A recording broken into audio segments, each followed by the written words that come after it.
छतरपुर की कोतवाली थाने में पदस्थ रहे टीआई अरविंद कुजूर सुसाइड मामले को लेकर मुख्य आरोपी आशी राजा परमार और उनके दोस्त सोनू सिंह परमार को पुलिस ने न्यायालय में पेश करते हुए जेल भेजने की कार्रवाई की है। इस पूरे मामले में ब्लैकमेलिंग का केस लगा था और उनके पक्षकार जो वकील हैं वो रवि पांडे जी हमारे साथ मौजूद हैं। आज जमानत याचिका पर सुनवाई थी। जानते हैं कि आखिरकार क्या हुआ है और ब्लैकमेलिंग की जो बात थी वो कहाँ तक सही है, क्या साक्ष्य अभी तक मिल पाए हैं, किस तरीके के साक्ष्य मिले हैं ब्लैकमेलिंग को लेकर। देखिए, उसमें कोई साक्ष्य नहीं मिले हैं ब्लैकमेलिंग के। मात्र प्रथम सूचना रिपोर्ट में उसको आरोपित किया गया है ब्लैकमेलिंग के लिए।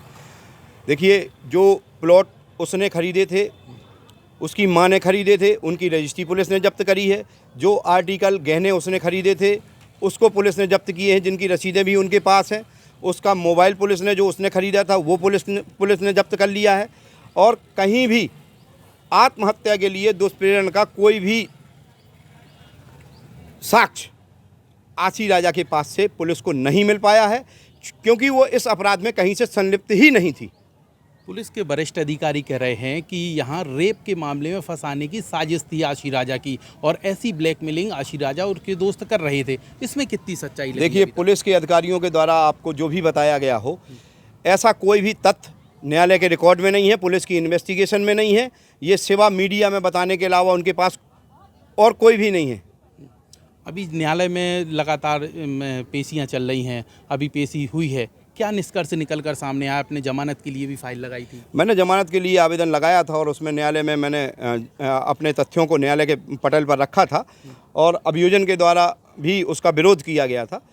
क्योंकि नेचुरल सी चीज़ है कि इस मामले को जिस प्रकार से मीडिया के द्वारा तूल दिया गया है, तो कहीं ना कहीं हमें भी इस बात का एहसास था कि इसमें मीडिया के द्वारा जो चीज़ें उठाई गई थी वो रिकॉर्ड में नहीं है। जो चीज़ एफआईआर में है वो रिकॉर्ड में प्रमाणित नहीं है कहीं से।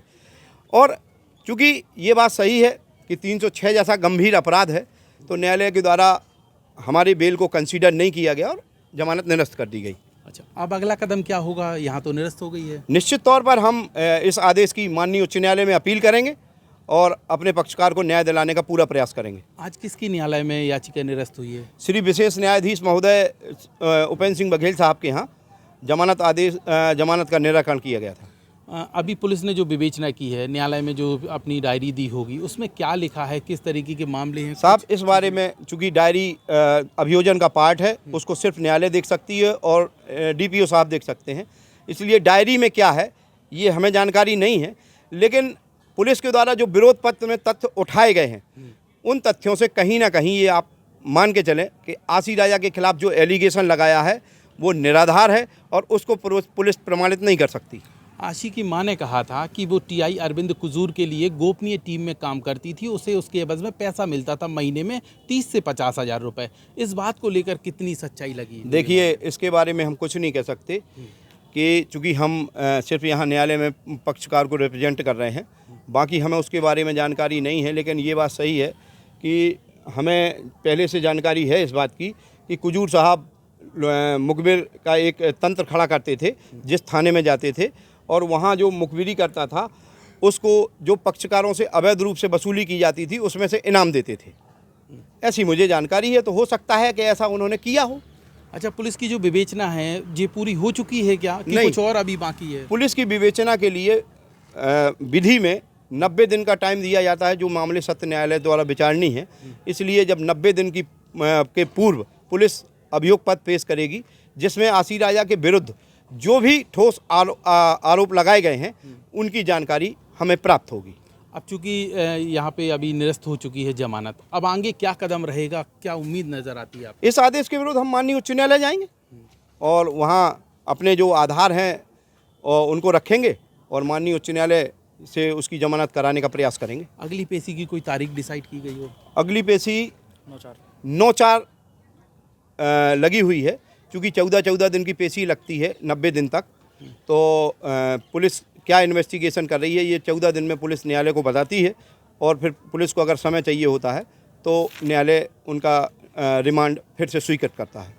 तो इस तरीके से रवि पांडे वकील ने बताया कि यहाँ पे याचिका जो लगाई थी जमानत की वो खारिज हो चुकी है। तो इस वक्त की बड़ी खबर हम आपको वी न्यूज़ पर बता रहे हैं। आशी राजा परमार और सोनू परमार की याचिका खारिज हो चुकी है। अब यहाँ पे वकील का कहना है कि भाई उच्च न्यायालय जाएंगे, सुप्रीम कोर्ट जाएंगे, हाई कोर्ट जाएंगे और वहाँ पर भाई अपील लगाएंगे। बता दें आपको टीआई अरविंद कुजूर सुसाइड मामले को लेकर इस तरीके से नया मोड़ लगातार निकल कर सामने आ रहा है और वी न्यूज़ अपने सभी दर्शकों को हर अपडेट दे रहा है। जिस तरीके से जब उन्हें जेल भेजा गया था, पेशी हुई थी और आज जो जमानत याचिका खारिज हो चुकी है, वो भी अपडेट सबसे पहले वी न्यूज़ ने अपने सभी दर्शकों तक पहुंचाए हैं। आगे क्या अपडेट रहेगा, क्या जानकारी रहेगी, आपको सबसे पहले वी न्यूज़ पर जानने को मिलेगा। इसीलिए वी न्यूज़ पर लगातार जुड़े रहिए और आशी राजा और सोनू परमार के तमाम विषय को लेकर लगातार देखते रहिए वी न्यूज़।